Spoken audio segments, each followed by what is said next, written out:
ಅಂತರಧ್ವನಿ ನಾಯಕತ್ವ ಸಮಾವೇಶ ಬದಲಾವಣೆಯನ್ನು ಪ್ರಚೋದಿಸುವುದು, ಸಮುದಾಯಗಳನ್ನು ಸಬಲೀಕರಣಗೊಳಿಸುವುದು.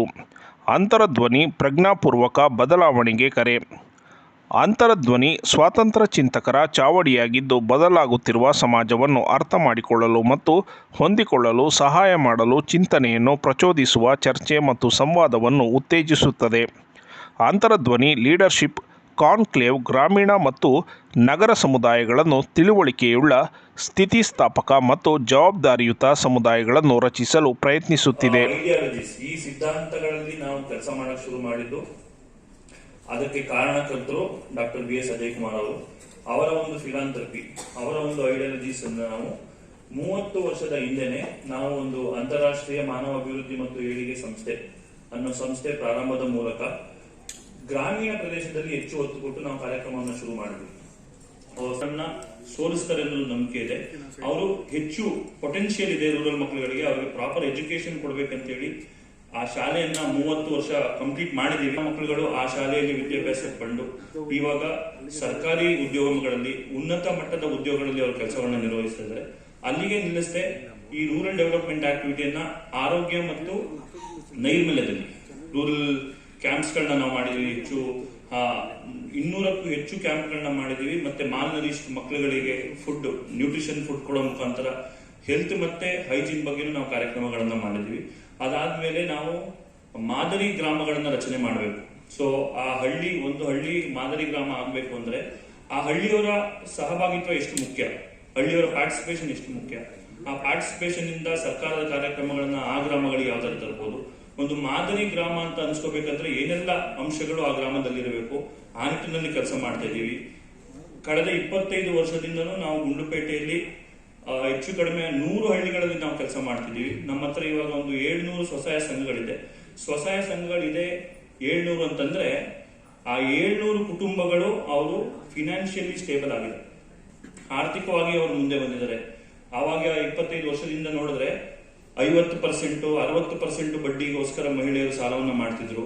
ಈಗ ನಾವು ಅದನ್ನ 10%ಗಿನ್ನ ಕಡಿಮೆ ಬಡ್ಡಿಯಲ್ಲಿ ತಂದಿದೀವಿ. ಮತ್ತೆ ಸಾಲ ಮಾಡೋ ಕಾನ್ಸೆಪ್ಟೇ ಬೇಡ, ನೀವೇ ಉಳಿತಾಯ ಮಾಡಿ ನಿಮ್ಮ ಉಳಿತಾಯದ ಹಣವನ್ನ ನಿಮ್ಮ ಸಮಸ್ಯೆಗಳನ್ನ ಪಡ್ಕೊಳ್ಳಿ, ನಿಮ್ಮ ಆದಾಯವನ್ನ ಹೆಚ್ಚು ಮಾಡ್ಕೊಳ್ಳಿ ಅನ್ನೋ ಕಾನ್ಸೆಪ್ಟ್ ಅಲ್ಲಿ ನಾವು ಕಾರ್ಯಕ್ರಮ ಮಾಡಿದ್ವಿ. We are the first NGO who started working on self help group in Gundlupet taluk. So ಅದಾದ ನಂತರ ಯೂತ್ ಫೋಕಸ್ ನಾವು ಮಾಡ್ತಾ ಇದೀವಿ. ಯುವಕರುಗಳು ಉದ್ಯೋಗವಂತರಾಗಬೇಕು. ಯುವಕರಿಗೆ ಉದ್ಯೋಗ ಆಗಬೇಕು ಅಂದ್ರೆ ಅವರಿಗೆ ಕೌಶಲ್ಯಗಳು ಬೇಕು. ಈಗ ನಮ್ಮಲ್ಲೇ ಒಂದು 60 ಜನ ವಿದ್ಯಾರ್ಥಿಗಳು ಇವಾಗ ನರ್ಸಿಂಗ್ ಅಸಿಸ್ಟೆಂಟ್ ಟ್ರೈನಿಂಗ್ ಪ್ರೋಗ್ರಾಮ್ ಅನ್ನ ಮಾಡ್ತಿದ್ದಾರೆ.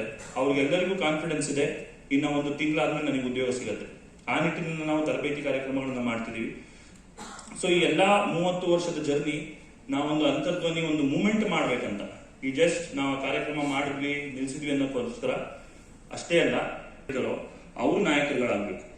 ಈ ಕಾರ್ಯಕ್ರಮನ ಅವರು ಅವರ ಹಳ್ಳಿಗಳಿಗಿರ್ಬೋದು, ಅವರ ಏರಿಯಾಗಳಿಗಿರ್ಬೋದು, ಅವರು ವಾಸ ಮಾಡೋಂಥದ್ದಿರ್ಬೋದು, ಅವ್ರ ಕಮ್ಯುನಿಟೀಸ್ಗಳಿಗೆ ಈ ನಾಯಕತ್ವ ಕಾರ್ಯಕ್ರಮನ ತಗೊಂಡೋಗ್ಬೋದು. ಈ ನಮ್ಮ ಅಂತರ್ಧ್ವನಿ ಕಾರ್ಯಕ್ರಮಗಳೆಲ್ಲವೂ ವೇದಿಕೆ ಕಾರ್ಯಕ್ರಮ ಅಲ್ಲ, ಇದು ಇಂಟ್ರಾಕ್ಟಿವ್ ಸೆಷನ್.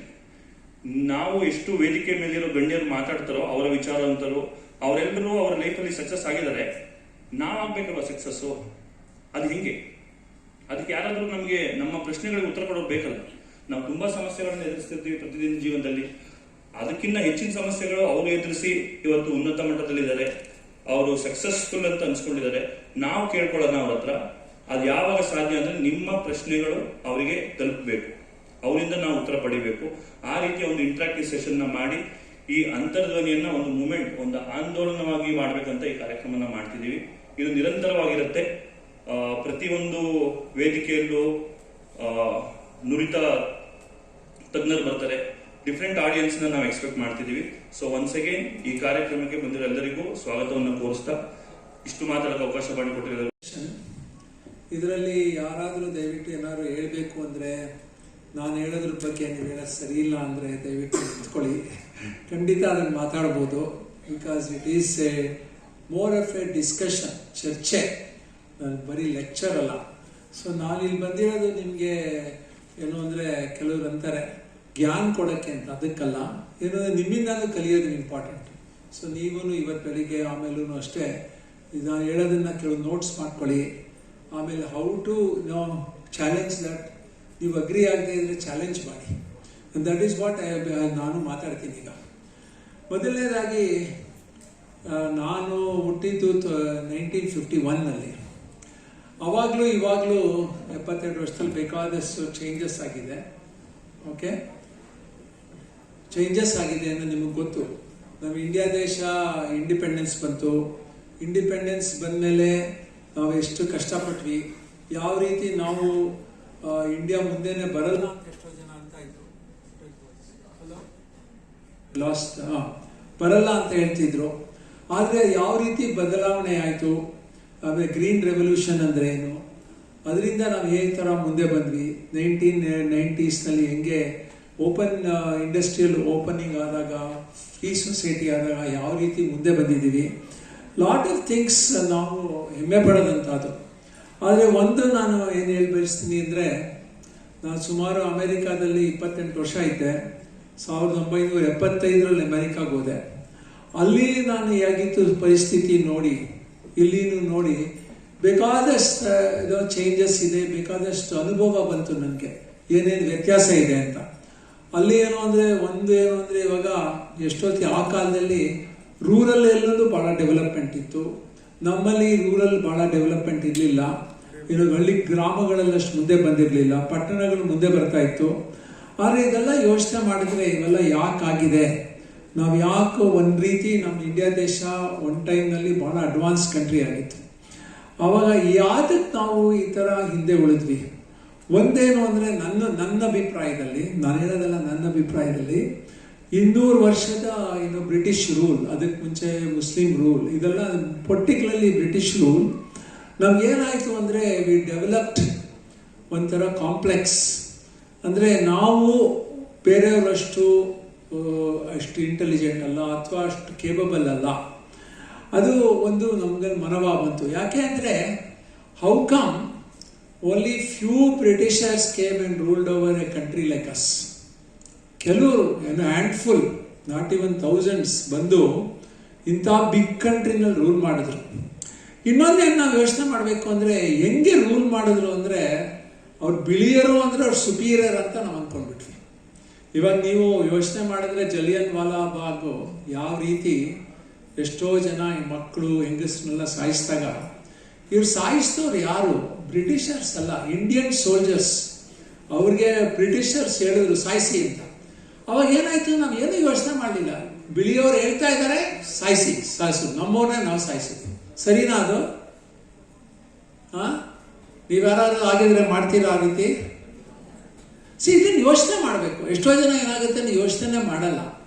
ಯಾತಕ್ಕೆ ನಮ್ಮ ದೇಶದಲ್ಲಿ ಬೇರೆಯವ್ರು ಯಾರೋ ಬಂದು ಮಾಡಿ ಅಂದರೆ ನಮ್ಮವರೇ ನಾವು ಕೊದ್ವಿ, ನಮ್ಮವರೇ ನಾವು ಹಿಂಸೆ ಕೊಟ್ವಿ. ಯಾತಕ್ಕೆ ಬಂದ್ವಿ? ಯಾಕೆ ಅಂದರೆ ನಾವು ನಮ್ಮ ಮನಸ್ಸಲ್ಲಿ ಬಂದ್ಬಿಡ್ತು ಬಿಳಿಯವರು ಅಂದರೆ ಸುಪೀರಿಯರ್. ಇವಾಗ ನಮ್ಮಲ್ಲೂ ಇದೆ, ಇಂಡಿಯಾದಲ್ಲೂ ಯಾವ್ದಾದ್ರು ಒಂದು ಮಗು ಹುಟ್ಟಿದ್ರೆ ಅವರ ಮಗಳ ತಾಯಿನೋ ತಂದೆನೋ ಮಗನ ಕಾಲದ ಮಗು ಫೇರ್ ಆಗಿದೆಯಾ ಅಂತಾರೆ. This is A concept we have developed. ಅದನ್ನು ನಾವು ಯಾವ ರೀತಿ ಸರಿ ಮಾಡಬೇಕು ಅನ್ನೋದ್ರ ಬಗ್ಗೆ ನಾನು ಕೆಲವು ಮಾತಾಡ್ತೀನಿ. ಏನು ಅಂದರೆ ನಮ್ಮಲ್ಲಿ ಎಲ್ಲರಲ್ಲೂ we have what we call as conscious. ಅದಕ್ಕೆ ನಾವು ಕನ್ನಡದಲ್ಲಿ ಆತ್ಮಸಾಕ್ಷಿ ಅಂತೀವಿ. ಏನಂತೀವಿ? ಆತ್ಮಸಾಕ್ಷಿ. ಎದರಲ್ಲೂ ಇದೆಯೋ ಇಲ್ವೋ ಆತ್ಮಸಾಕ್ಷಿ? ನಾವು ಆತ್ಮಸಾಕ್ಷಿ ಅಂದ್ರೆ ಏನು ಅನ್ನೋದನ್ನ ನಾವು ಖಂಡಿತ ಹೋಗಿ ಡೀಪಾಗಿ ಪರೀಕ್ಷೆ ಮಾಡಬೇಕು. ಯಾತಕ್ಕೆ ಅಂದರೆ ನಾವು ಹುಟ್ಟಿದಾಗ ನಮ್ಗೆ ಯಾವುದೋ ಒಂದು ಕಾನ್ಷಿಯಸ್ ಅನ್ನೋದು ಇರುತ್ತೆ, ಬಟ್ ಪ್ಯೂರ್ ಆಗಿರುತ್ತೆ, ಅನ್ಅಡಲ್ಟ್ರೇಟೆಡ್. ನಾವು ಏನು ನೋಡ್ತೀವೋ ಅದನ್ನ ನೋಡ್ತೀವಿ. ನಾವು ಯಾವ್ದಾದ್ರು ಒಂದು ನಿಜ ಅಂದರೆ ನಿಜ ಅಂತ ಹೇಳ್ತೀವಿ, ಸುಳ್ಳು ಅಂದರೆ ಸುಳ್ಳು ಅಂತೀವಿ. ಅವಾಗ ಏನಾಗುತ್ತೆ, ನಮ್ಮ ಪೇರೆಂಟ್ಸ್ ಇರ್ಬೋದು, ಅಕ್ಕಪಕ್ಕದವ್ರು ಇರ್ಬೋದು, ಹಂಗೆ ಅನ್ಬೇಡ ಸುಮ್ಮನೆ ಅಂತೀವಿ. ಎಷ್ಟು ಮಗು ನಿಜ ಹೇಳಿದ್ರೆ ಅನ್ಬೇಡ ಅಂತೀವಿ, ಇದು ಸರಿಯಲ್ಲ, ಈ ಸಮಯಕ್ಕೆ ಹೇಳ್ಬೇಕಾಗಿಲ್ಲ, ಹೌದಲ್ಲ? ಸೊ ಅದರಿಂದ ನಾವೇನು ಕಲಿತೀವಿ ಅಂದರೆ ಬೇರೆ ಬೇರೆ ಥರ ಒಂದು ಹ್ಯಾಬಿಟ್ಸ್ ಕಲಿತೀವಿ. ಈಗ ಹೇಳ್ಬಾರ್ದು, ಈ ರೀತಿ ನಿಜಾನೇ ಹೇಳ್ಬಾರ್ದು, ಯಾರಿಗೂ ನಿಜ ಹೇಳೋದೇ ಬೈತಾರೆ ನಮಗೆ. ಆಮೇಲೆ ಸ್ಕೂಲ್ನಲ್ಲೂ ಅಷ್ಟೇ, ನೀವು ಟೀಚರ್ಸ್ ಯಾರನ್ನ ಪಾಠ ಮಾಡ್ಬೇಕಾದ್ರೆ ನೀವು ಕ್ವಶನ್ ಮಾಡಿದ್ರೆ ಕೂತ್ಕೊಳ್ಳೋದು, ನಿಂಗೇನು ಗೊತ್ತು, ನಾನು ಟೀಚರ್ ಹೋಗ್ತಾರೆ. ಎಷ್ಟೋ ಸತಿ ಆಗುತ್ತೆ. ಅವಾಗ ಏನಾಗುತ್ತೆ, ಬೇಡ ಬಿಡು ನನ್ನ ದಡ್ಡನ ಏನು. ಈ ರೀತಿ ನಾವು ಎಷ್ಟೋ ಸತಿ ಬೆಳಿತೀವಿ. ಎರಡನೇದಾಗಿ ಇನ್ಫ್ಲೂಯೆನ್ಸ್ ಆಫ್ ದ ರಿಲಿಜನ್. ಇವಾಗ ನಾವು ಎಷ್ಟೋ ಸತಿ ಹೇಳ್ತಾರೆ ದೇವ್ರಿಗೆ ಹೋಗಿ ನಮಸ್ಕಾರ ಮಾಡುವಂತೇಳಿ. ನಾವು ಎಷ್ಟೋ ಸತಿ ಯಾತಕ್ಕೆ ನಮಸ್ಕಾರ ಮಾಡ್ತಾ ಇದೀವಿ ಅಂತ ಯೋಚನೆ ಮಾಡಲ್ಲ. ಇದಕ್ಕೊಂದು ಉದಾಹರಣೆ ಕೊಡ್ತೀನಿ. ಇದು ನಿಜವಾದ ಆಗಿದ್ದ ಕತೆ, ನಮ್ಮ ಕೆಲವ್ರು ಕೇಳಿರ್ಬೋದು ಇದು, ಬಟ್ ಉದಾಹರಣೆ ಕೊಡ್ತೀನಿ. ಏನು ಅಂದರೆ, ನಾನು ಶಿಕಾಗೋಗೆ ಫಸ್ಟ್ ಹೋದಾಗ 1975, ಅವಾಗ ತಾನೇ ಒಂದು ಹೊಸ ನಮ್ಮ ಇಂಡಿಯನ್ ಕಮ್ಯುನಿಟಿ ಹೊಸ ಹಾಸ್ಪಿಟ್ಲಿಗೆ ಟೆಂಪಲ್ ಬಿಲ್ಡ್ ಮಾಡಿದ್ರು. ಆ ಟೆಂಪಲ್ ಬಿಲ್ಡ್ ಮಾಡಿದಾಗ ಜನ ಹೋಗ್ತಾರಲ್ಲ, ಟೆಂಪಲ್ಗೆ ಹೋಗ್ತಾರೆ, ಪ್ರೇ ಮಾಡ್ತಾರೆ, ಬಂದು ಆಚೆ ಕೂತ್ಕೊತಾರೆ. ಹೌದಲ್ಲ, ಮರದ ಅಡ್ಡಿ ಕೂತ್ಕೊಂಡು ಸ್ವಲ್ಪ ಹೋಗ್ಬೇಕು ಅಂತ ನಮ್ಮ ಪದ್ಧತಿ ಇದೆ. ಆವಾಗ ಒಬ್ಬ ಇಂಡಿಯಾದಿಂದ ಬಂದಿದ್ದ, ಅವರು ಮಗಳು ಏನೋ ಇದ್ರು, ಒಂದು ಸ್ವಲ್ಪ ಆರ್ಡಿನರಿ ಡ್ರೆಸ್ ಹಾಕ್ಕೊಂಡು ಹೋಗ್ಬಿಟ್ಟು ಪೂಜೆ ಮಾಡ್ಕೊಂಡು ಬಂದು ಕೂತ್ಕೊಂಡ. ಅವನು ಇಂಡಿಯಾದಿಂದ ವಿಸಿಟ್ ಮಾಡಕ್ಕೆ ಬಂದಿದ್ದ. ಎರಡನೇ ಅವನು ಸ್ವಲ್ಪ ಮರ್ಸಿಡೀಸ್ ಬೆನ್ಸ್ ಕಾರ್ನಲ್ಲಿ ಬಂದು ಪೂಜೆ ಮಾಡಿಬಿಟ್ಟು ಒಳ್ಳೆ ಸೂಟು ಬೂಟ್ ಹಾಕೊಂಡು ಕೂತ್ಕೊಂಡು, ಇಬ್ಬರು ಪಕ್ಕದಲ್ಲಿ ಕೂತ್ಕೊಂಡ್ರು. ಅವನು ಮೊದಲು ಮರ್ಸಿಡೀಸ್ ಬಂದವನು ನೀನೇನು ಕೇಳಯ್ಯ ಅಂತ ಕೇಳ್ದ. ಅವನು ಪಕ್ಕದವನು ಕೂತವನು. ಅವನು, ಸರ್ ನಾನು ವಿದ್ಯಾಬುದ್ಧಿ ಕೊಡು, ನಮ್ಮ ಮಕ್ಕಳಿಗೆಲ್ಲ ಉದ್ಧಾರ ಮಾಡು, ಇದು ಮಾಡು ಅಂತ ಎಲ್ಲ ಕೇಳಿದೆ. ಅದೆಲ್ಲ ಕೇಳಿದೆ. ನನಗೆ ಇದು ಒಂದು ಒಳ್ಳೆ ದೊಡ್ಡ ಮನೆ ಕೊಡು, ಮರ್ಸಿಡೀಸ್ ಬೆನ್ಸ್ ಕೊಡು ನನಗೂ ಅಂತ ಎಲ್ಲ ಕೇಳಿದೆ. ನೀನು ಇಂಥದ್ದೆಲ್ಲ ಕೇಳೋದು, ಮರ್ಸಿಡೀಸ್ ಬೆನ್ಸ್ ಕೊಡು ಇದು ಒಂದು. ನೀವೇನು ಕೇಳಿದ್ರಿ ಸರ್? ನನಗೆ ಒಳ್ಳೆತನ ಕೊಡು, ಒಳ್ಳೆ ವಿದ್ಯಾಬುದ್ಧಿ ಕೊಡಲ್ಲ. ಸರ್ ಯಾರ್ಯಾರಿಗೆ ಏನೇನು ಇಲ್ವೋ ಅದನ್ನು ಕೇಳ್ತಾರೆ. ಇದನ್ನು ನಾವು ಯೋಚನೆ ಮಾಡಬೇಕು. ಸುಮ್ಮನೆ ನಾವು ಹೋಗಿ ದೇವರ ಮನೇಲಿ ಕಳ್ಕೊಂಡು ಪೂಜೆ ಮಾಡೋದು ಬ್ಲೈಂಡ್ ಆಗಿ, ಇದಕ್ಕೆ ಬ್ಲೈಂಡ್ ಫೇತ್ ಅಂತೀವಿ. ಅದಕ್ಕೇನೆ ನಮ್ಮ ಆತ್ಮಸಾಕ್ಷಿ ಬಹಳ ಮುಖ್ಯ. ಇದ್ರ ಜೊತೆ ಆತ್ಮಸಾಕ್ಷಿ ಒಂದಲ್ಲ ಮುಖ್ಯ, ಆತ್ಮಸಾಕ್ಷಿ ಜೊತೆ ನಾವೇನು ಅಂದರೆ power of reflection. Power of reflection ಅಂದರೆ ಪ್ರತಿಭಾ ಶಕ್ತಿ, ಎರಡೂ ಬಹಳ ಮುಖ್ಯ.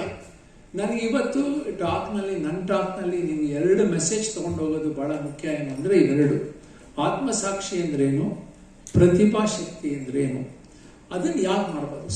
ಎರಡೂ they go hand in hand. ನೀವು ನಿಮ್ಮ ಕಾನ್ಷಿಯಸ್ ಆತ್ಮಸಾಕ್ಷಿನ ಸರಿಯಾಗಿ ಇಟ್ಕೊಬೇಕು ಅಂದರೆ ನಿಮಗೆ ಪ್ರತಿಭಾ ಶಕ್ತಿನೂ ಬೇಕು. They are equally important, they are tied together, there is one. ಯಾಕೆ ಅಂದರೆ ನಾವು ಏನೋ ಮಾಡ್ತೀವಿ, ಅದೇನೋ ಅಂತಾರೆ, ಏನಪ್ಪ ಮಾಡಿದೆ ನೀನು, ಇದು ಎಲ್ಲ ಹೋಗ್ತಾ ಇದ್ದೀನಿ, ನಾನು ಶಬರಿಮಲೆಗೆ ಹೋಗ್ತೀನಿ ಅಂತ ಪಂಚೆ ಉಟ್ಕೊಂಡಿದ್ದಾರೆ, ಎಲ್ಲ ಮಾಡ್ಕೊಂಡಿದ್ದಾರೆ. ಏನಪ್ಪ ಹೋಗ್ತಾ ಶಬರಿಮಲೆಗೆ, ಏನಪ್ಪ ಯಾಕೆ ಹೋಗ್ತಾ ಇದೆಯಾ ಅಂದರೆ, ಸರ್ ಎಲ್ಲರೂ ಹೋಗ್ತಾ ಇದ್ದಾರೆ, ನಾನು ಹೋಗ್ತಾ ಇದ್ದೀನಿ. ಓಕೆ, ತಿರುಪತಿಗೆ ಹೋಗ್ತಾ ಇದ್ದೀನಿ, ತಿರುಪತಿಗೆ ಹೋಗ್ತಾ ಇದ್ದೀನಿ ಸರ್, ಎಲ್ಲ ಹೋಗ್ತೀನಿ, ಲೈನಲ್ಲಿ 4 ಗಂಟೆ ಹೊತ್ತು ನಿಂತ್ಕೊತೀನಿ. ಎಷ್ಟು ಯಾಕಪ್ಪ ಅಂದರೆ ತಿರುಪತಿ ದೇವರ ದರ್ಶನ. ಆದರೆ ಯಾತಕ್ಕೆ ಹೋಗ್ತಾ ಇದ್ದೀನಿ, ಈ ದರ್ಶನದಿಂದ ಏನು? ಅದಕ್ಕೆ ಇಂಗ್ಲೀಷ್ನಲ್ಲಿ ಅಂತೀವಿ why and what. So we don't question why and what. ನಾವು ಕುರಿಗಳು ಅಂತ ಒಂದು ಹಾಡಿತ್ತು ಕಾಳಿಂಗರಾವ್ದು, ಅದನ್ನು ಕೆಲವರು ಕೇಳಿರ್ಬೋದು. ನಾವೆಲ್ಲ ಕುರಿಗಳು. We have to understand, we have become a herd of sheep. We have lost our independent thinking. ಏನೋ ಅಂತಾರೆ, ಅದೇನೋ ಹೋಯ್ತು, ಇದೆಯಾ ಯಾತ್ರೆ ಇದಿದೆ, ಜಾತ್ರೆ ಇದೆ, ಹೋಗ್ಬೋದು. ಯಾತಕ್ಕೆ ಜಾತ್ರೆ ಮಾಡ್ತಾ ಇದ್ದಾರೆ? ಜಾತ್ರೆ ಅಂದ್ರೇನು? ನೀವೆಷ್ಟೋ ಜನ ನೋಡಿದ್ರೆ ನಮ್ಮ ಹಿಂದೂ ಕಲ್ಚರ್ನಲ್ಲಿ ನಾವು we are actually nature worshippers. Nature worshippers ಅಂದ್ರೇನು? ನಾವು ಪ್ರತೀಕಿನ ನಾವು ಬೆಳೆಸ್ತೀವಿ ಪ್ರಕೃತಿ. ಆದ್ರಿಂದ ಏನಾಗಿದೆ ಅಂದರೆ, ಹಿಂದೆ ಏನಾಯ್ತು, ನಾವು ನೇಚರ್ ವರ್ಷಿಪ್ ಮಾಡ್ತಿದ್ವಿ, ಮಳೆ ಬರ್ತಿರ್ಲಿಲ್ಲ ಜನಕ್ಕೆ, ಟ್ರೈಬಲ್ಲು ಆದಿವಾಸಿಗಳು ಎಲ್ಲ ಇರ್ಬೋದು. ಮಳೆ ಬರಲಿಲ್ಲ, ಯಾರೋ ಅಂದರು ಮಳೆ ರಾಯ ಅಂತ ಕರಿಯಪ್ಪ ಅಂತ, ಮಳೆ ರಾಯ ಬಾರಯ್ಯ ಅಂದರು. ಅದಕ್ಕೆ ಒಬ್ಬ ಅಂದ, ಏನಿದು ಮಳೆ ರಾಯ ಸಬ್ಸ್ಟ್ರಾಕ್ಟ್ ಆಯಿತು, ಒಂದು ಮಳೆ ಅಂತ ಮಳೆ ದೇವರಿದ್ದಾರೆ ಅಂದರು. ದೇವರಿದ್ರೆ ಎಲ್ಲಿದ್ದಾರೆ ಅಂದರೆ ಒಂದು ಗುಡಿ ಕಟ್ಟಿದ್ರು, ದೇವರು ಅಂತ ಮಾಡಿದ್ರು.